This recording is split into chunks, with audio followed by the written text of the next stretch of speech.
আসসালামু আলাইকুম। আমরা বাংলাদেশে দেখছি যে এসএসসি পরীক্ষার সময় বিভিন্ন স্বনামধন্য শিক্ষা প্রতিষ্ঠান যাদেরকে আমরা চিনি বা স্বনামধন্য শিক্ষা প্রতিষ্ঠানগুলো প্রতি বছরে তাদের একটা সর্বাধিক সংখ্যক এ প্লাস থাকে। কিন্তু এই এ প্লাসের পিছনে একটা একটা ট্র্যাজেডি আছে। সেই ট্র্যাজেডিটা হলো যে সর্বাধিক এ প্লাস পাওয়ার ক্ষেত্রে টেস্ট পরীক্ষা থেকে তাদেরকে বাদ দেওয়া হচ্ছে বিভিন্নভাবে। প্রশ্নপত্র কঠিন, সর্বোচ্চ কঠিন করার মাধ্যমে, খাতা দেখার কঠোরতার মাধ্যমে, এবং যেই আমরা সচরাচর 33 এ প্লাস বিবেচনা করে থাকি, কিন্তু সে সমস্ত প্রতিষ্ঠানে 40 না হলে পাস দেওয়া হয় না। এটা অনেক জেলা শহরে আছে, বিভাগীয় শহরে আছে, এবং আপনি দেখবেন যে ঢাকা শহরে সর্বাধিক এই সমস্ত শিক্ষা প্রতিষ্ঠান আছে। তো এই সমস্ত শিক্ষা প্রতিষ্ঠানের যে আপনি 200 জন এ প্লাস স্টুডেন্ট তৈরি করতে যেয়ে আপনি আরও 200 জন শিক্ষার্থী জীবন নষ্ট করে দিচ্ছেন। তাদের 1 বছর জীবন নষ্ট হয়ে যাচ্ছে, 1 বছরের শিক্ষা জীবন নষ্ট হয়ে যাচ্ছে, এবং অনেক ক্ষেত্রে আমরা দেখি যে অনেকে একটা ট্রমায় ভোগে এবং একসময় তার শিক্ষা জীবনেরই পরিসমাপ্তি হয়। কিন্তু আমাদের প্রশ্ন হলো এইটাই যে আমরা এ প্লাস কি শুধুমাত্র একটা শিক্ষা ব্যবস্থার মানদণ্ড হতে পারে কি না, সেটাই। যারা এ গ্রেড পায়, যারা বি গ্রেড পায়, সি গ্রেড বা ডি, তারা কি শিক্ষার্থী নয়?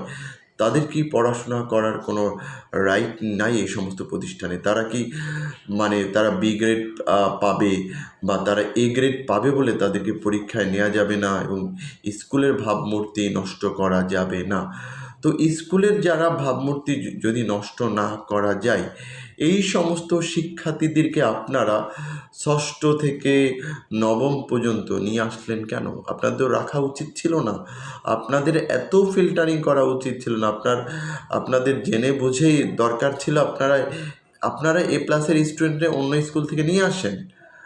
যেহেতু আপনাদের এতটাই ফিল্টারিং করা উচিত যে আমরা দেখলাম যে 621 জন একটা স্কুল থেকে তাদেরকে পরীক্ষা অংশগ্রহণ করতে দেওয়া হয় না, একটা নামকরা একটা স্কুলের।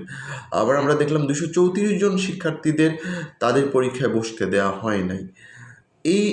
এটা কোনো ধরনের আমি বুঝি না কোন স্বাস্থ্যকর প্রতিযোগিতা, কোন এক অসুস্থ প্রতিযোগিতার মধ্য দিয়ে আমাদের এই সমস্ত শিক্ষা প্রতিষ্ঠানগুলো যাচ্ছে। এদের বিরুদ্ধে একেবারে কঠোর অ্যাকশন নিতে হবে, যেটার কারণে আমরা একেবারে পাগলের মতো যারা আমাদের কিছু গার্ডিয়ান যে ওই সমস্ত স্কুলে ভর্তি করালেই তার ছেলে বা তার সন্তানেরা এ প্লাস পাবে। কিন্তু দুঃখজনকভাবে এটা সত্য, মর্মান্তিকভাবে সত্য যে আপনি হয়তো আপনার সন্তানকে ওই সমস্ত প্রতিষ্ঠানে ভর্তি করাবেন, 6 যাবে, 7 যাবে, 8 যাবে, 9 থেকে আপনার সন্তানকে ফিল্টারিং করা হবে।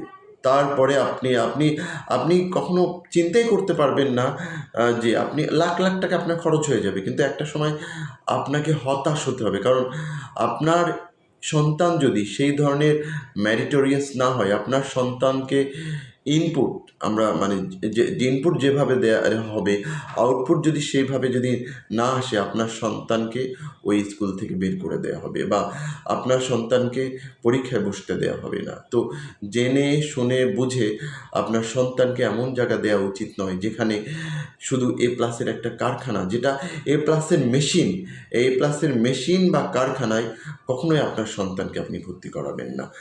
এবং যদি আপনার যথেষ্ট পরিমাণ অর্থ থাকে, আপনি এখানে ভর্তি করাতে পারেন। যদি মনে হয় যে না, এই ফিল্টারিংয়ের শিকার আপনি হবেন, এখানে আমাদের কোনো বাধা নেই। বা যে আমরা বলবো যে শিক্ষা প্রতিষ্ঠানগুলো তারা যথাযথ নিয়মে চলবে এবং বোর্ডের নিয়ম সারা দেশে যেভাবে নিয়ম চলছে সেভাবে চলবে, কিন্তু এমন একটা নিয়ম করবে শুধুমাত্র তার প্রতিষ্ঠানের জন্য এবং কমার্শিয়াল ওয়ের করার জন্য। শিক্ষা কোনো প্রোডাক্ট হতে পারে না, ব্যবসা হতে পারে না। এই বিষয়ে আমাদের সবাইকে তার